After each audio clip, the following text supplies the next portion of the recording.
Yan po, binidyohan po ulit natin ngayon yung ating ginawang kala na na Dios oil. Mga pinag-change oilan po yan ng mga sasakyan. Yan po yung actual niya na apoy na pag wala pang sinasalang. Ayan, tanggalin muna natin yung ano niya, patungan. Ayan po, lagay na natin yung patungan.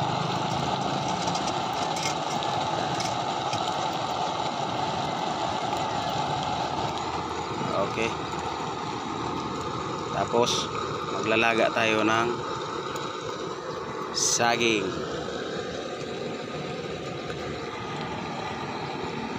Pagkain ng Manggiging.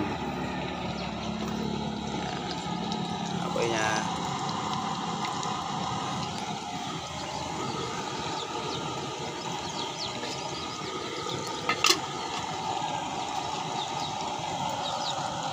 Oh, ang bilis niya, no? Wala pang 10 minutes mga Dabar Cats. Oh, tingnan nyo. Oh, ha? Diba?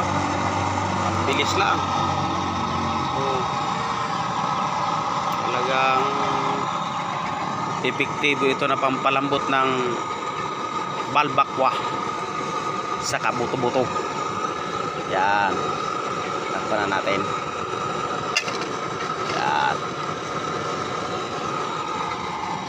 Mga ilang minuto pa, luto na yung saging natin.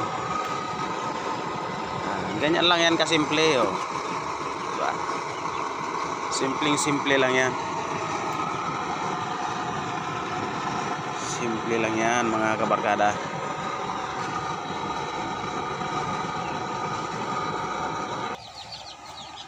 Yan na po mga kabarkada, luto na yung ating linagang saging. Yan. Dagdag kaalaman nga po pala sa mga naglalaga ng saging, para lubos-lubos ho ang inyong mapapakinabangan sa saging na saba. Yan hong sabaw niyan ating iinumin. Marami ho yung nagagamot. Yan po, sasalin po natin sa baso para pag naglaga po kayo ng saging na saba, hugasan nyo po ng maigi at yung sabaw po pwede nyong inumin. Ayan po, luto na po yan. Luto na. Kaya ganyan po ang kulay niyan, masyadong hinog na kasi. Ayan. Ayan po.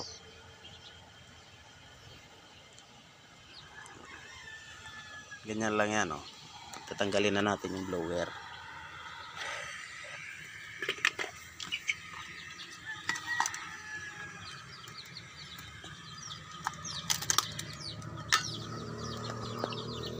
Ayan na po. Ayan.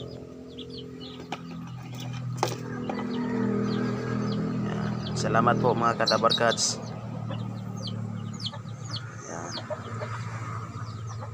Gamot sa gutom at gamot sa mga hindi nakakatulog, yung mga insomnia. Yan, yan o ang gamot sa insomnia. Iniinom po yan. Yung gawin yung kape. Yan o parang tsaa. Yan po.